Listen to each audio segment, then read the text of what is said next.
I'm wondering about this, and I said this, and I will continue to say this. We need to show caution with Damar Hamlin, this story, because it was 10 days ago.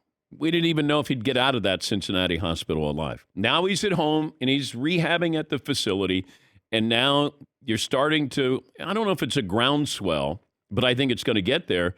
People are curious if Damar Hamlin will be at the stadium on Sunday afternoon when the Bills play the Dolphins. Maybe up in a skybox there. And I would love to see him, but I would rather see him on the Jumbotron. And have him at home with his family, be on the Jumbotron, and maybe right before kickoff, he comes on just to, greet the fans. But sometimes when people are so excited for this story, but I just would caution you. I mean, he flatlined twice. He was in critical condition. I'm glad he's home, but let's make this, how about in 2 or 3 weeks, maybe at the Super Bowl, then do something. But let's just slow down. It's a wonderful story. Let's continue to have a wonderful story. And look, if he's up there in the suite, I just don't want all the shots going to him. And let him do what he needs to do on it, in his own comfort, in his home. To go there, everybody's going to be up there, well-wishers, that's a lot to ask for somebody who just got out of the hospital.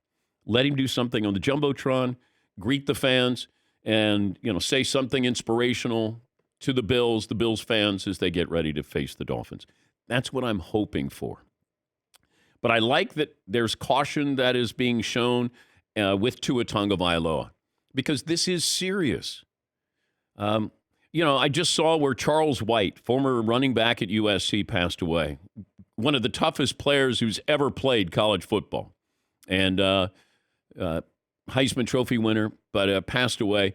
And he was in assisted living. Now, he's younger than me. He was in assisted living and was reportedly battling dementia that they believe was, due to playing football here. We tend to look at short term. Come on, you got to get back in.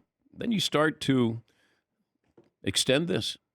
Tua is 24, and we always think, okay, come on, yeah, he can come back. I don't want him playing the rest of this year. Said that when he was out the last time. I would not have him play this year. You can't, tiptoe around these injuries. Because while we want him to play, you're a Dolphins fan, we're in the playoffs, come on, we need you. When he's 45 or 50 years of age and dealing with CTE or dementia or whatever he might, who's going to be there? Now's the important time for him. He does have youth on his side, but I want to make sure that he has that when he's 44 and 54 and 64. Not, man, remember he played and that he came in and no. I grew up in a culture that was like that. You got back in and played in the 70s, the 80s. You got back in and played. There's no question. We didn't even use concussion. We didn't know what a concussion was. Now, I suffered a concussion myself, but it was not sports related. But in football, and my brothers played, my dad played, there was never a discussion about concussions. It was like you got your bell rung. It was like a stinger. Like, oh my God, what was that? It's all stars. Well, those are concussions. And even when they're mini, like players will say, it's a little, when we had Troy Polamalu on, he said, I probably had 100 of these. 50 to 100 bell rung.